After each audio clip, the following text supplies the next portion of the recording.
The Hidden Surgeon. A story of redemption and second chances. The flatline alarm screamed through OR7 as Dr. Harrison hit the floor, leaving a dying child on the table and a surgical team in panic. The cleaning lady in the corner had watched this scene countless times while mopping floors. But Elena Rodriguez had once been the surgeon who developed the technique that could save this little girl, if she could perform it without revealing who she used to be. Welcome to Hidden Valor. Before we dive into this intense story of hidden expertise and life or death decisions, tell me in the comments, what city are you watching from today? And if you believe stories like this deserve to be told, hit that subscribe button. Every hero's story matters.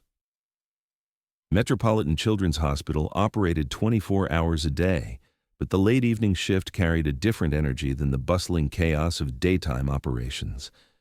At 11:47 p.m. on a Thursday in November, the corridors hummed with the quieter urgency of night medicine, nurses checking on sleeping patients, residents reviewing cases, and the essential but invisible staff who kept the hospital functioning.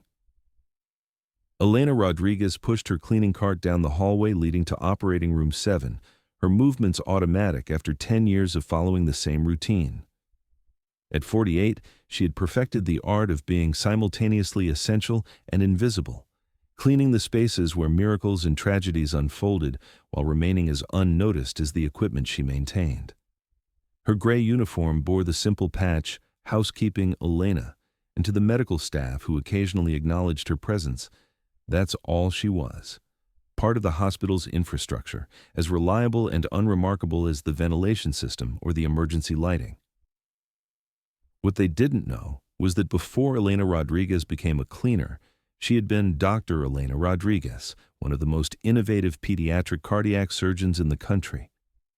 Before she'd traded surgical scrubs for gray coveralls, she had developed techniques that saved children's lives and trained the next generation of surgeons in procedures that pushed the boundaries of what was possible.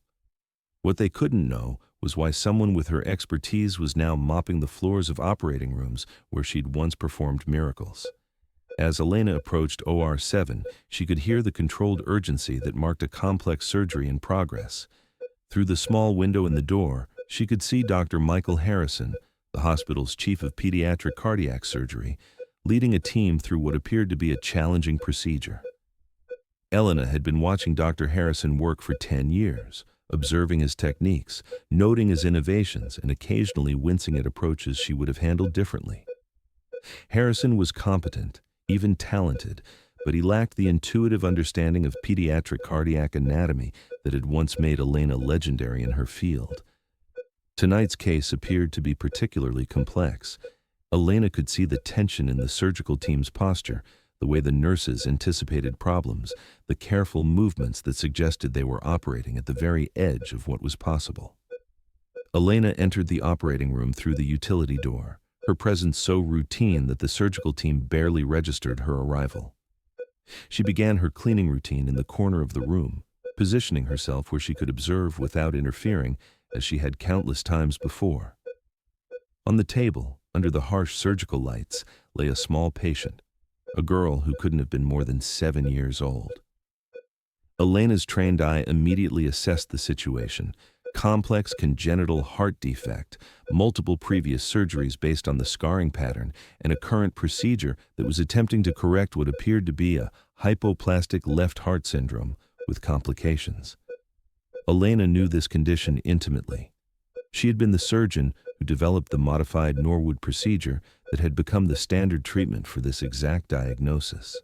She had performed this surgery dozens of times, had taught it to surgeons around the world, and had published the research that made it possible. Dr. Harrison was attempting her technique, but Elena could see subtle errors in his approach, angles that weren't quite right, suture placement that would create stress points, timing that was slightly off, mistakes that wouldn't be obvious to the assisting surgeons, but could prove fatal to the child. "Pressure's dropping," announced the anesthesiologist, his voice carrying the controlled concern that meant they were losing the patient. Elena's hands tightened on her mop handle as she watched Harrison struggle with a procedure she could perform in her sleep. For 10 years, she had forced herself to remain silent while other surgeons attempted techniques she had pioneered. But this child, at 11:52 p.m., everything went wrong. Dr. Harrison, attempting to complete a crucial anastomosis, encountered bleeding that he couldn't control. The monitors began screaming alarms as the child's blood pressure plummeted and her heart rhythm became erratic. "I need more suction here," Harrison called, his voice tight with stress, "and get me another unit of blood." Elena watched from her corner as the surgical team fought to save the little girl's life. She could see exactly what needed to be done, could visualize the precise movements that would stop the bleeding and complete the repair. But she was just a cleaning lady, invisible and voiceless, in a room where every second mattered. At 11:54 p.m., Dr. Harrison's hands began to shake. At 11:55 p.m., he stepped back from the table, his face pale behind his surgical mask. At 11:56 p.m., he collapsed. The operating room erupted in controlled chaos as the surgical team realized their lead surgeon was unconscious on the floor. The monitors continued their urgent alarms as 7-year-old Katie Chen's life hung in the balance, her chest open, her heart exposed, and no one qualified to complete the surgery that could save her. "Someone called Dr. Williams," shouted the surgical resident, but Elena knew that Williams was in another surgery and wouldn't arrive in time. "What about Dr. Martinez from cardiothoracic?" asked a nurse, but Elena knew Martinez was at a conference in Chicago.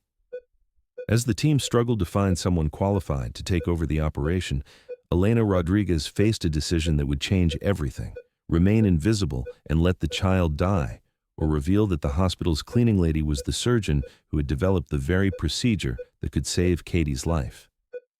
The flatline alarm began its steady, relentless tone. Elena dropped her mop. "I can complete the surgery." The words came from the corner of the operating room, spoken in a calm, authoritative voice that cut through the chaos of alarms and urgent conversation. Every head in OR 7 turned toward the cleaning lady who had just made an impossible claim. Dr. Sarah Kim, the senior surgical resident, stared at Elena in disbelief. "Ma'am, you need to leave the OR immediately. This is a sterile environment and—" "Dr. Kim," Elena interrupted, stepping closer to the operating table where Katie Chen's life was measured in heartbeats. "I developed this procedure. I can save her." The surgical team exchanged glances that ranged from confused to alarmed. The anesthesiologist, Dr. Robert Martinez, spoke up. "Ma'am, I don't know who you are, but this child needs a qualified surgeon, not—" "Dr. Robert Martinez," Elena said, reading his name tag. "Katie has hypoplastic left heart syndrome with mitral atresia and a restrictive atrial septum. Dr. Harrison was attempting a modified Norwood procedure with Sano conduit modification. The bleeding is from inadequate mobilization of the pulmonary artery, and the pressure drop is because the atrial septostomy is too restrictive." The room fell silent except for the monitors. Elena's precise technical language and accurate assessment of the surgical situation was impossible to fake. "Who are you?" Dr. Kim whispered. Elena looked at the child on the table, at the surgical team frozen in disbelief, at the decade of secrecy that was about to end. "My name is Dr. Elena Rodriguez. I was chief of pediatric cardiac surgery at Boston Children's Hospital until 2014. I developed the Norwood-Rodriguez modification that Dr. Harrison was attempting to perform." Dr. Kim's eyes widened. She'd studied the Norwood-Rodriguez procedure in medical school, had read Elena's groundbreaking papers on pediatric cardiac surgery. You're Dr. Elena Rodriguez? But I'm a cleaning lady at the hospital where I once performed over 300 successful pediatric cardiac surgeries," Elena said simply. "And right now, I'm the only person in this room who can save Katie's life." The surgical resident looked at the monitors showing Katie's deteriorating condition, then at Elena's calm competence, then made a decision that would either save a child's life or end her own career. "What do you need?" Elena was already moving toward the scrub sink. "I need fresh gloves, size 7, and I need everyone to trust me for the next 47 minutes. As Elena scrubbed in with movements that demonstrated muscle memory from thousands of surgeries, she could hear the surgical team's urgent whispers behind her. This is insane. She's a cleaning lady. But she knew the exact diagnosis. She knew what Harrison was doing wrong. If she really is Dr. Rodriguez ... Dr. Rodriguez disappeared 10 years ago. Some kind of scandal. Elena returned to the operating table, her hands steady despite the magnitude of what she was about to attempt. For 10 years, she had lived with the consequences of one terrible mistake. Tonight, she had the chance to save a life using skills she'd never truly lost. Dr. Kim, Elena said, taking her position at the operating table, I need you to assist. Dr. Martinez, monitor her closely. I'm going to complete the atrial septostomy first, then address the pulmonary artery bleeding. Dr. Rodriguez, Dr. Kim said hesitantly, are you sure you can do this? Elena looked down at Katie Chen, seeing not just the current patient, but every child she'd ever saved, every family she'd reunited, every miracle she'd performed before her world had collapsed. Dr. Kim, this is what I was born to do. Elena's hands moved with the fluid precision of someone returning to their natural element.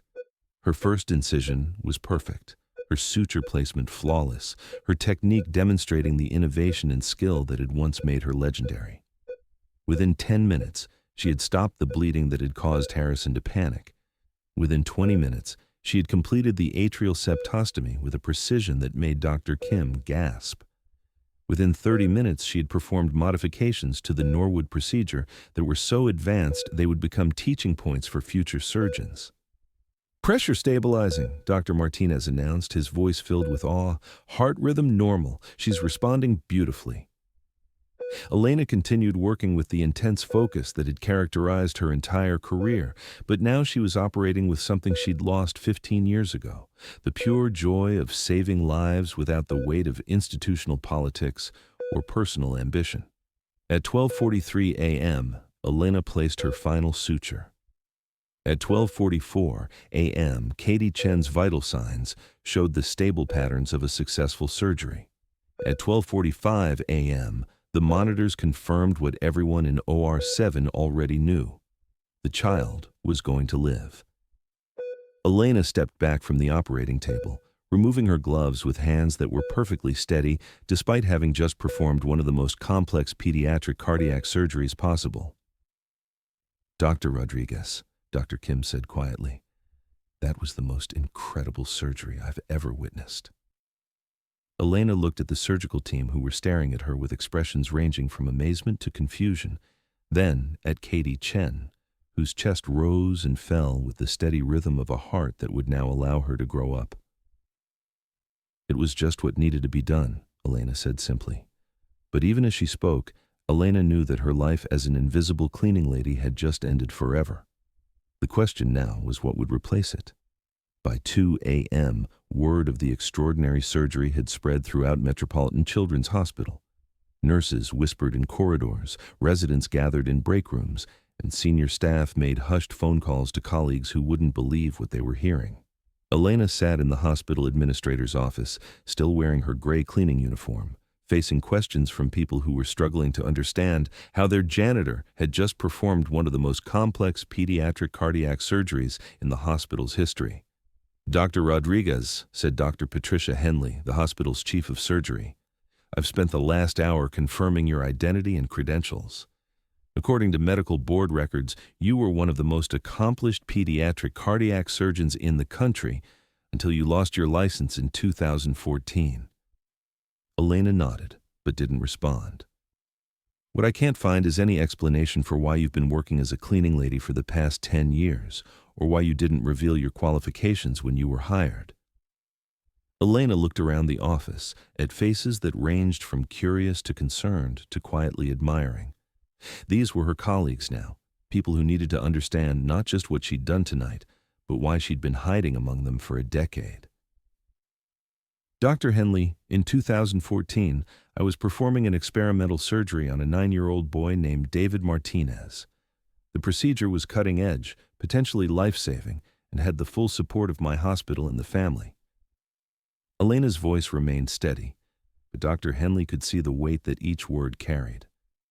The surgery was technically successful. David's heart defect was corrected, his prognosis was excellent, and he was expected to make a full recovery. What went wrong? Nothing went wrong with the surgery. What went wrong was that David developed a post-operative infection that had nothing to do with the cardiac repair. A routine infection that should have been easily treatable with antibiotics. Elena paused, looking out the window at the hospital where she'd spent 10 years invisible, and one night saving a life that everyone could see. But David was allergic to the first-line antibiotic. The allergy wasn't in his chart because his parents had forgotten to mention it during admission. By the time we identified the problem and switched medications, the infection had spread. Did he survive? David Martinez died 6 days after I performed the most successful pediatric cardiac surgery of my career. Dr. Henley leaned forward. Dr. Rodriguez, patient deaths from post-operative complications aren't grounds for license revocation. What else happened? Elena met her gaze directly. David's family sued for malpractice, claiming that I should have identified the allergy and that the experimental nature of the surgery contributed to his death. My hospital, facing negative publicity, settled the case and terminated my position. That still doesn't explain losing your license.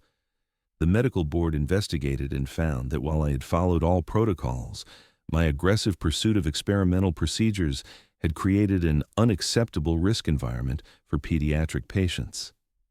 They revoked my license not for David's death specifically, but for a pattern of pushing surgical boundaries that they deemed dangerous. Dr. Henley studied Elena's personnel file. So you came here under a false identity?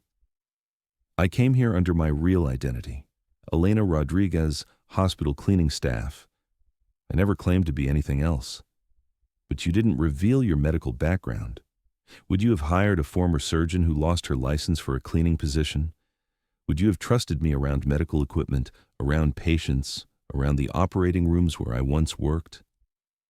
The question hung in the air, highlighting the impossible position Elena had found herself in.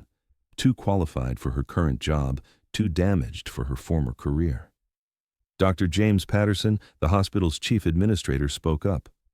Dr. Rodriguez, what you did tonight was extraordinary, but it also raises serious legal and ethical questions. You performed surgery without a license, without official hospital privileges, without authorization, Elena finished. I understand the implications, Mr. Patterson. I also understand that Katie Chen is alive because someone with the right skills was in the right place at the right time. Are you saying you don't regret your actions? Elena thought about Katie Chen, sleeping peacefully in the pediatric ICU with a heart that would now allow her to grow up, go to school, fall in love, and live a full life. I regret that it took 10 years for me to remember that saving lives is more important than protecting my own interests. Dr. Henley closed Elena's file and looked at her directly. Dr. Rodriguez, I have to ask, why didn't you try to get your license reinstated? Your skills clearly haven't diminished. You could have rebuilt your career. Elena was quiet for a long moment, thinking about 10 years of guilt, shame, and the gradual acceptance that she would never again be the surgeon she'd once been. Dr. Henley, after David died, I lost faith in my own judgment. I questioned every decision I'd ever made, every surgery I'd performed, every risk I'd taken in pursuit of saving children's lives. And tonight? Tonight I remembered that sometimes the greatest risk is doing nothing. The next morning, Elena's story had become the subject of intense discussion throughout the medical community. News of the cleaning lady who'd performed miraculous surgery spread through social media, medical journals, and news outlets that saw a compelling human interest story. But Elena herself was nowhere to be found. She'd left the hospital at 6 a.m. after Katie Chen had been successfully transferred to the pediatric ICU and the immediate crisis had passed. Her cleaning cart remained abandoned in Oregon 7, and her locker in the housekeeping department stood empty. Dr. Sarah Kim found Elena 3 days later, sitting on a bench in Riverside Park, feeding ducks with the methodical patience she'd once brought to surgical procedures. Dr. Rodriguez, Kim said, settling beside her on the bench, Everyone's been looking for you. I needed time to think. About what? Elena scattered breadcrumbs on the ground, watching the ducks compete for the scattered pieces. About whether saving one life was worth destroying the careful anonymity I've built over 10 years. Katie's doing beautifully. Her recovery is ahead of schedule, and her family is asking to meet the person who saved her life. Elena nodded but didn't respond. Dr. Rodriguez, the hospital board met yesterday. They want to offer you a position. Elena looked at Kim for the first time since she'd sat down. What kind of position? Consulting surgeon. Your license is still revoked, but you could work under supervision, teach surgical techniques, help develop new procedures. You'd be contributing to patient care without actually performing surgery. A shadow surgeon. A surgeon who could help save lives without taking full responsibility for the outcomes. Elena considered this, weighing the opportunity to return to medicine against the safety of remaining invisible. Dr. Kim, what if I make another mistake? What if my judgment fails again and another child dies because I pushed too hard, took too many risks? Kim was quiet for a moment, then pulled out her phone and showed Elena a video message. On the screen, Katie Chen sat in her hospital bed, weak but smiling, her parents beside her. Thank you, Katie said in a voice barely above a whisper, for saving my life. Elena watched the video twice before speaking. She looks good. She looks alive, because you remembered that being a surgeon isn't about being perfect. It's about being willing to act when action is necessary. Elena stood up, brushing breadcrumbs from her clothes. Dr. Kim, if I accept the hospital's offer, I'll want to focus on teaching, training the next generation of surgeons to avoid the mistakes I made. What mistakes? Thinking that innovation is more important than humility, believing that surgical skill is more valuable than surgical wisdom. Kim smiled. Dr. Rodriguez, I think you've learned exactly the lessons you needed to learn. That evening, Elena returned to Metropolitan Children's Hospital for the first time in 3 days. But instead of entering through the service entrance she'd used for 10 years, she walked through the main lobby, past the portraits of distinguished physicians, toward the office where her new life would begin. She stopped at the gift shop to buy a small stuffed elephant, Katie's favorite animal, according to the nurses, and took the elevator to the Pediatric ICU. Katie was awake when Elena entered her room, surrounded by family members who looked up with expressions of gratitude that brought tears to Elena's eyes. Are you the doctor who saved me? Katie asked in a small voice. Elena sat down beside the bed, offering the stuffed elephant. I'm Elena. I'm very happy to meet you, Katie. My mom says you're the smartest doctor in the whole hospital. Elena looked at Katie's parents, then back at the little girl whose life had reminded her of why she'd become a surgeon in the first place. Katie, I'm someone who forgot for a while that helping people is more important than being perfect. You helped me remember. Are you going to help other kids like you helped me?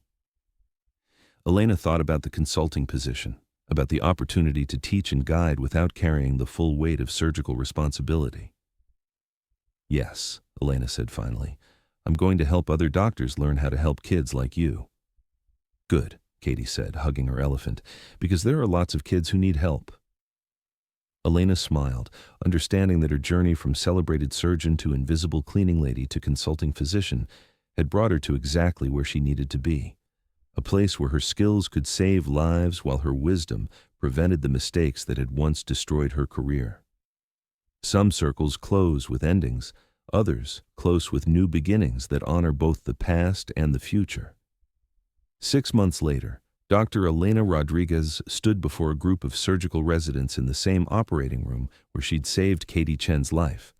But now she wore surgical scrubs instead of cleaning coveralls, and her name tag read, Consulting Surgeon, instead of Housekeeping.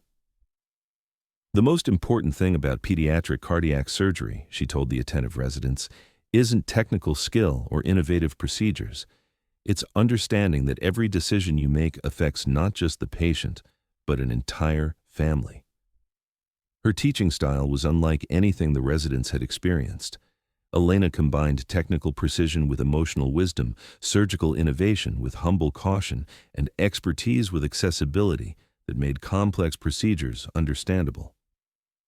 Dr. Rodriguez, asked Dr. Michael Park, a third-year resident, when you developed the Norwood-Rodriguez modification, how did you know it would work? Elena paused, thinking about the difference between the surgeon she'd been 15 years ago and the teacher she'd become. Dr. Park, I didn't know it would work. I hoped it would work, I calculated that it should work, and I believed it was the best chance for the patients who needed it. But I never knew with certainty. How do you handle that uncertainty? By remembering that uncertainty is part of medicine. Our job isn't to be perfect.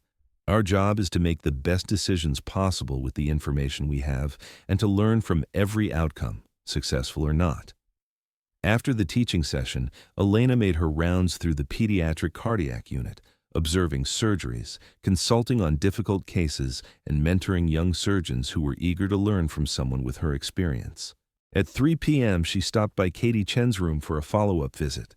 Katie was now a healthy, active 8-year-old whose only reminder of her surgery was a small scar that she proudly showed to anyone who asked about it. "Dr. Elena," Katie called out when she saw her approaching, "look what I made in art class." Katie held up a drawing of 2 figures in a hospital room, one small figure on a bed and one larger figure with a stethoscope and a big smile. "That's you saving my life," Katie explained. "My teacher says I should be an artist, but I want to be a doctor like you." Elena studied the drawing, thinking about the journey that had brought her from surgical superstar to invisible, cleaner, to teaching physician. "Katie, you can be anything you want to be. The most important thing is that you help people in whatever way makes you happiest." Did saving my life make you happy? Elena considered the question, thinking about the fear, the pressure, the 10 years of guilt that had led to that moment in OR 7. "Katie, saving your life reminded me why I became a doctor in the first place, and that made me very happy." That evening, Elena received a call that brought her career full circle. Dr. Patricia Henley, the chief of surgery, had an unusual request. "Elena, we've been contacted by Boston Children's Hospital. They're facing a case similar to Katie's, a complex congenital heart defect that requires the Norwood-Rodriguez modification. Their surgeon has reviewed the literature, but he's never performed the procedure." "What are they asking for?" "They want you to come to Boston as a consulting surgeon, to guide their team through the surgery and ensure the best possible outcome for the patient." Elena was quiet for a moment, thinking about returning to the hospital where her career had ended, where David Martinez had died, where she'd lost faith in her own abilities. "Dr. Henley, I haven't performed surgery since Katie's case. I've been teaching, consulting, observing, but not operating." "Elena, they're not asking you to perform the surgery. They're asking you to share your expertise so that their surgeon can perform it successfully." "When do they need an answer?" "The patient is a 6-year-old boy named Alex. His surgery is scheduled for next week. They need an answer by tomorrow." That night, Elena sat in her apartment, looking at the medical journals that had once again become part of her daily reading, at the thank you cards from families whose children had been helped by surgeons she'd trained, at the photograph of Katie Chen that now sat on her desk. She thought about David Martinez, whose death had haunted her for 15 years. She thought about the innovative procedures she'd developed that were now saving children around the world. She thought about the balance between surgical ambition and medical humility that she'd finally learned to maintain. At midnight, Elena made her decision. She called Dr. Henley's emergency number. "Patricia, I'll go to Boston, but I have conditions." "What conditions?" "I want to review the case thoroughly before the surgery. I want to meet with the family to ensure they understand the risks and benefits. And I want the primary surgeon to understand that innovation should serve the patient, not the surgeon's reputation." "Agreed. Elena, can I ask what changed your mind?" Elena looked at Katie's drawing on her refrigerator, at the simple image of a doctor helping a patient that captured the essence of everything she'd learned. "I realized that David Martinez didn't die because I was too ambitious. He died because sometimes medicine isn't perfect. And the best way to honor his memory is to help other surgeons avoid the mistakes I made while encouraging them to take the risks that save lives." "You're going to be an excellent consulting surgeon, Elena." "I already am. Elena said with quiet confidence. I just needed to remember it. 1 year after the night that changed everything, Elena Rodriguez stood in the surgical observation gallery at Boston Children's Hospital, watching a young surgeon successfully complete the same procedure that had ended her career 15 years earlier. On the table below, 6-year-old Alex Morrison was receiving the Norwood Rodriguez modification that Elena had developed decades ago, performed by Dr. Jennifer Walsh, with guidance that Elena had provided through hours of consultation and teaching. Procedure completed successfully, Dr. Walsh announced to the surgical team. Patient stable, excellent repair achieved. Elena smiled, feeling a satisfaction that was different from the adrenaline rush of performing surgery herself. This was the quieter joy of teaching, of sharing knowledge that saved lives while allowing others to receive the credit and bear the responsibility. After the surgery, Elena met with Alex's parents, who thanked her for her guidance while not fully understanding that she was the surgeon who had developed the technique that saved their son's life. Dr. Rodriguez, Alex's mother said, Doctor, Walsh told us that you helped plan Alex's surgery. We're so grateful for your expertise. Mrs. Morrison, I was honored to be part of Alex's care team. He's going to do beautifully. That evening, Elena returned to her hotel room and found a package waiting for her. Inside was a letter from Katie Chen, now 9 years old and thriving, along with her latest artwork, a drawing of multiple figures in surgical scrubs, all working together to help patients. Dear Doctor, Elena, the letter read, I heard you went back to Boston to help another kid like me. Mom says you're teaching other doctors how to be as good as you are. I think that's really cool. When I grow up, I want to help people just like you do. Thank you for saving my life, and for teaching other doctors how to save lives too. Love, Katie. Elena carefully placed the letter and drawing in her medical bag, next to the other thank you notes from families whose children had been helped by the surgeons she'd trained. Her phone rang with a call from Dr. Henley, back in Phoenix. Elena, how did the Boston surgery go? Perfectly. Dr. Walsh did excellent work and Alex is going to have a full recovery. Are you ready to come home? Elena looked out her hotel window at the Boston skyline, at the city where her surgical career had both begun and ended, where she'd learned that true expertise came not from never making mistakes, but from learning how to carry the weight of those mistakes while continuing to serve others. Yes, Elena said, I'm ready to come home. The next day, as Elena's plane descended toward Phoenix, she thought about the journey that had taken her from celebrated surgeon to invisible cleaner to teaching physician. Each role had taught her something essential about service, about humility, and about the many ways that expertise could be used to help others. Katie Chen was alive and thriving because Elena had remembered her surgical skills at a crucial moment. Alex Morrison was recovering in Boston because Elena had learned to share her knowledge without needing to take center stage. And somewhere in the future, other children would be saved by surgeons who had learned from Elena's experience, wisdom, and hard-won understanding that the greatest surgical skill was knowing when and how to use it.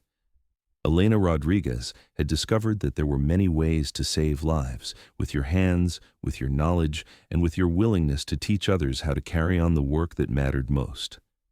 The hidden surgeon had found her true calling, not just healing patients, but healing the profession itself, by ensuring that future surgeons could learn from both her innovations and her mistakes. Some stories end with redemption, others end with transformation. Elena's story ended with the understanding that the highest form of expertise was not personal achievement, but the ability to lift others to heights they couldn't reach alone.